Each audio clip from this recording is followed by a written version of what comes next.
Здравейте! Добре дошли в канала на Интуитивно таро четене тук в YouTube. Каня ви да последвате канала, за да получавате още известия от мен. А ако желаете да бъдете сред първите, които виждат видеята ми, можете да цъкнете камбанката. Днешното видео е на тема за кого сте единствената. Тук ще отговорим на въпросите коя сте вие, с какво го привличате, какви чувства сте оставили в него след последната ви среща и съответно кой е той за вас. Надявам се видеото да ви хареса и съответно да намерите своята истина в него. Нека да започваме с въпроса коя сте вие.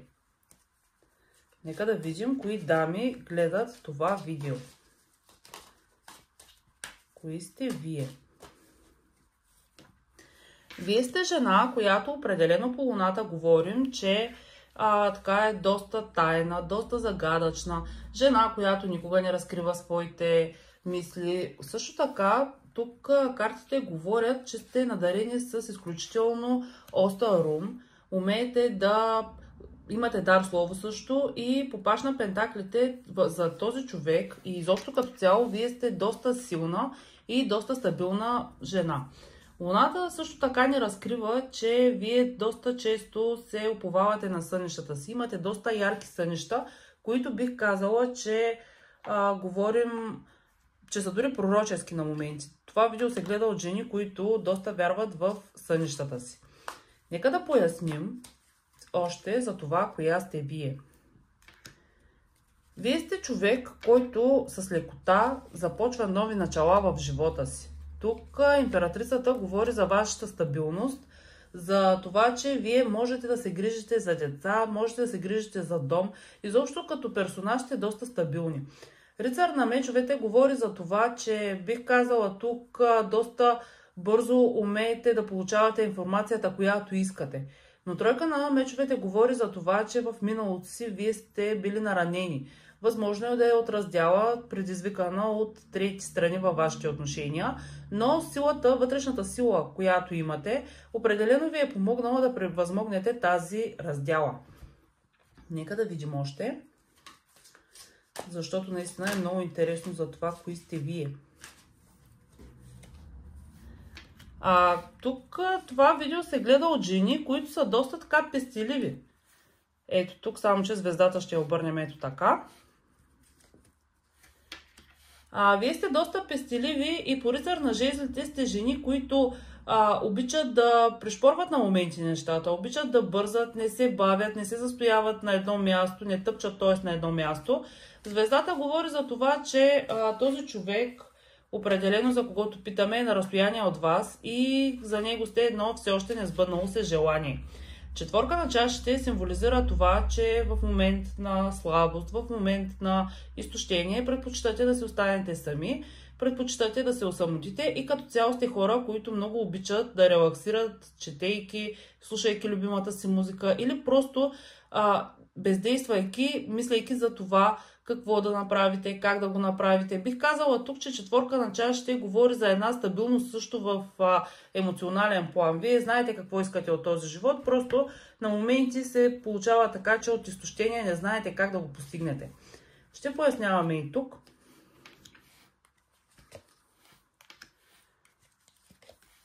Проблемът тук е, че понякога вие не виждате как да постигнете някаква връзка, независимо дали става въпрос за личен или за професионален план. Понякога страховете надмогват във вас, съмненията също и не си позволявате да блестите в собствената си светлина. Пренебрегвате егото си заради хората. Искате всички да са, така да се каже, добре. Мислите първо за всички останали, а не толкова за себе си. Паш на жезлите говори за това, че обожавате децата. Вие сте жена, която, както видяхме, по-отгоре излезе и императрицата. Вие сте жена, която обожава децата, обожава компанията на децата и може да се грижи за деца и за семейство. Нека да преминем към втория въпрос. С какво го привличате? Хайде да видим с какво привличате своя любим.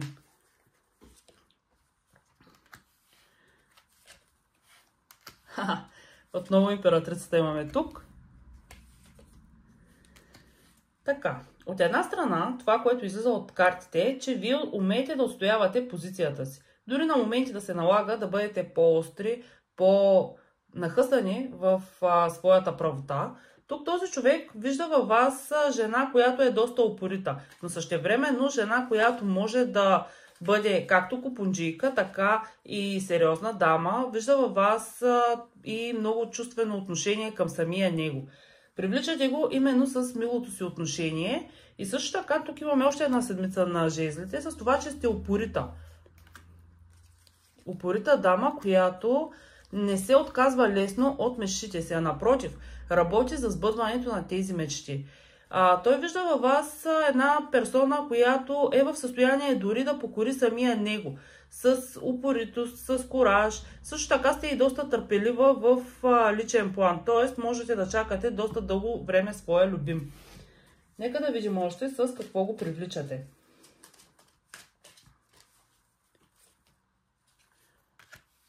В момент на ярост така сте готови да разрушите абсолютно всичко в живота ви и определено за него сте загадка. Между другото, на въпроса коя сте вие, тук може би се включва и неговото мнение за вас, че сте доста загадъчна, защото тук по императора виждаме, че вие изграждате стени около себе си, за да не бъдете наранени. Тоест сте като непрочетена книга за този човек. Той не може да вникне понякога в смисъла, който излъчвате в думите, които казвате.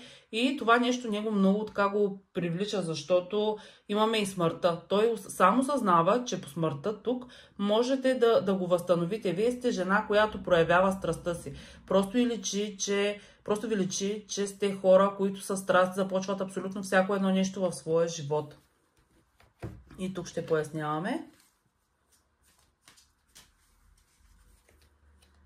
Седмица на пентаклите определено говори за това, че този човек се е привлякал от вас, заради това, че вие по някакъв начин сте му показали, че можете да се грижите за деца. То за него това нещо е много важно. А петица на чашите също символизира един вътрешен страх от нараняване. Т.е. на моменти вие показвате уязвимата си страна. Осмица на чашите също така говори за това, че той се привлича от вас, защото вие можете да се тръгнете от него във всеки един момент. И той просто не знае кога ще дойде и дали ще дойде изобщо този момент. Нека да видим обаче какви чувства сте оставили в него след последната ви среща. Какви чувства сте оставили в него след последната ви среща?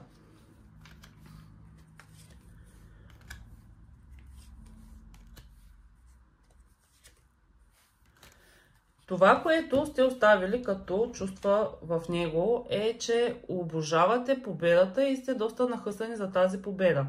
Също така, тук той е в някакво вътрешно напрежение и определено доста си е паднал по вас предвид факта, че излиза и глупакът тук и е готов да напусне някаква ситуация заради вас, за да бъде с вас тук по любовниците. Буквално той е останал с впечатление, че вие сте неговата сродна душа. Девятка на пентаклите говори за това, че сте показали и едно, как да кажем, едно отношение на независимост. Вие сте независимата жена в неговите очи. И също така колелото на съдбата, между другото, впечатлението, което сте оставили в него е, че сте неговия късмет. Вие сте късмета в неговия живот. Той буквално тук и по любовниците, и по колелото на съдбата можем да говорим, че е човек, който смята, че вие сте неговата сродна душа, вашите отношения са кармични. И че има какво да се научи от тях, има какво да усвои от връзката си с вас. Ще поясняваме още тук какви чувства сте оставили в него след последната ви среща.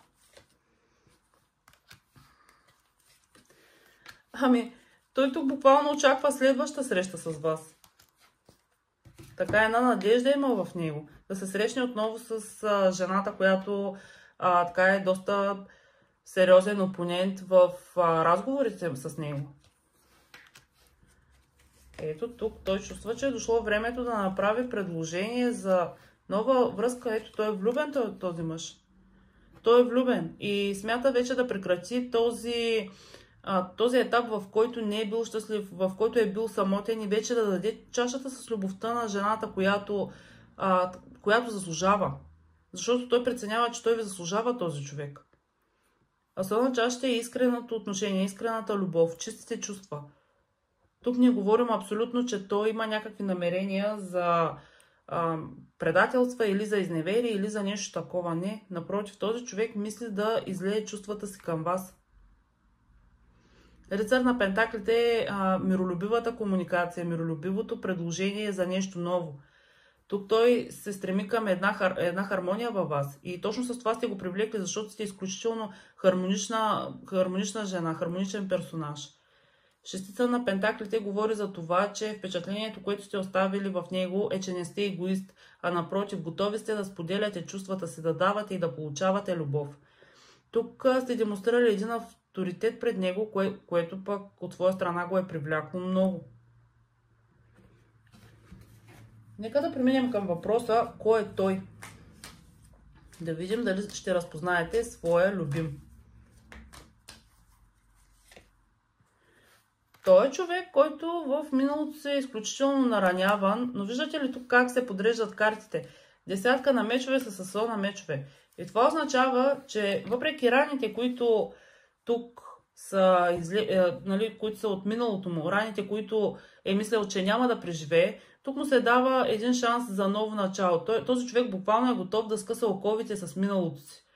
Да се даде една нова надежда, да се даде един нов шанс. Просто е чакал да се появи още някой, който, смисъл такъв, да се появи някой в неговия живот, който да го дърпа напред, който да го води в живота. Между другото, тук по кралица на жезлите говорим за това, че от една страна този човек виждаме, че може би от околните карти е представител на въздушната стихия, близнаци, везни, водолей. Но вие определено като кралица на жезлите сте тази жена, която се появява в живота му. Тоест, вие сте представител на Овен, Лъв или Стрелец с асцендент или Луна в тези знаци. Но определено показвате така едно доста огнено отношение, доста страстно отношение към него, което го е привлякло, което му е дало тази надежда за скъсване на оковите с миналото. И съответно прекратяване на този етап, в който го боли, етап, в който се чувства наранен, предаден. И между другото, това е карта от една страна, десятка на мечовете, карта на края на един етап, но от друга страна аз често я свързваме с предателството. Освен седмица на мечовете, тази карта също е свързвам с предателството, тъй като виждаме изображение, на което мъжът е прободен от ножове в гърба. Нека да видим още. Кой е той?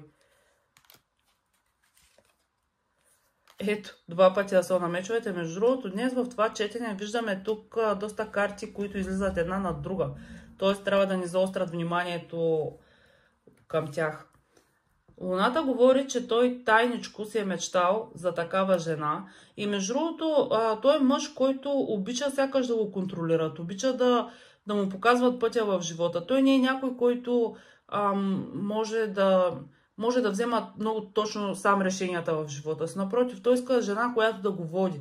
Жена, която по някакъв начин да му показва пътя. Жена, която дори го ревнува. На този човек много му харесва да го ревнуват. По този начин той се чувства обичан и сякаш това е доказателството за любовта на партньора му към него.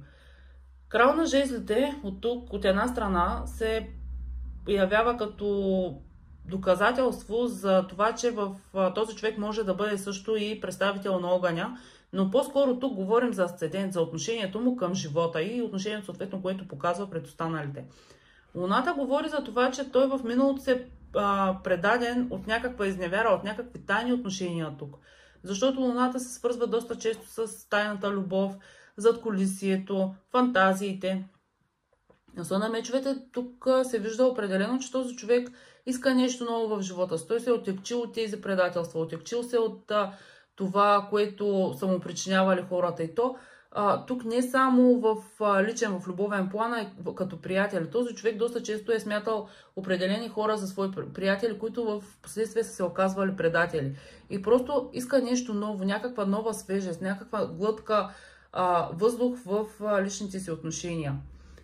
Ще поясняваме още кой е той.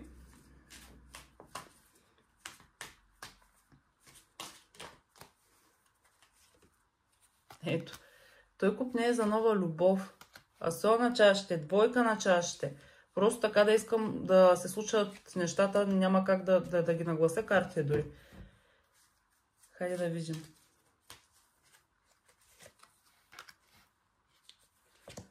Той е човек, който определено си мечтае за щастие и за хармония в личен план, за едно ново начало, ново стабилно, но също така и романтично начало. С човек, който наистина може да бъде негова половинка в връзка. Също така на въпроса кой е той, можем да твърдим, че това е човек, който е оптимист по душа, човек, който е доста търпелив, също притежава една мъдрост. Това е някой, който е човек с духовна мъдрост тук. И тук имаме девятка на жезлите. Човек, който е също така упорит като вас. Мъжът, за когото си мислите е упорит като вас и няма никакво намерение да се отказва или да пренебрегва отношенията си с вас. Рицар на мечовете тук ни символизира, че той е готов да предостави някаква информация, да ви информира за нещо. Също така, тези две карти тук ги виждаме, че този човек е готов да направи крачката за това да ви признае, че иска стабилно ново начало с вас. Той не е готов тук да се откаже от щастието, не е готов да пренебрегне това, което има с вас, впечатленията, които сте му оставили. Той просто...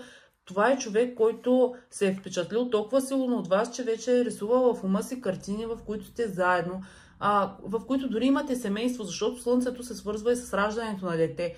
Тоест, той вижда във вас перфектната партньорка за съпруга, перфектната партньорка за майка. Умереността говори за това, че този човек е доста търпелив и е готов да ви чака толкова, колкото е необходимо, докато започне отношения с вас. Много, много красив разклад се получи. Сега ще видим обаче какво иска да ви каже той. Какво иска да ви каже той?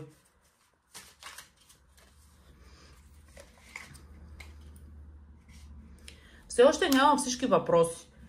Тоест, има нещо, което още иска да разбере за вас или по някакъв... не въпроси, извинете.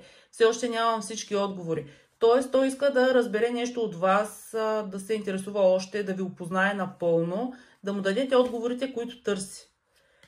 Тук... Колко красиво това!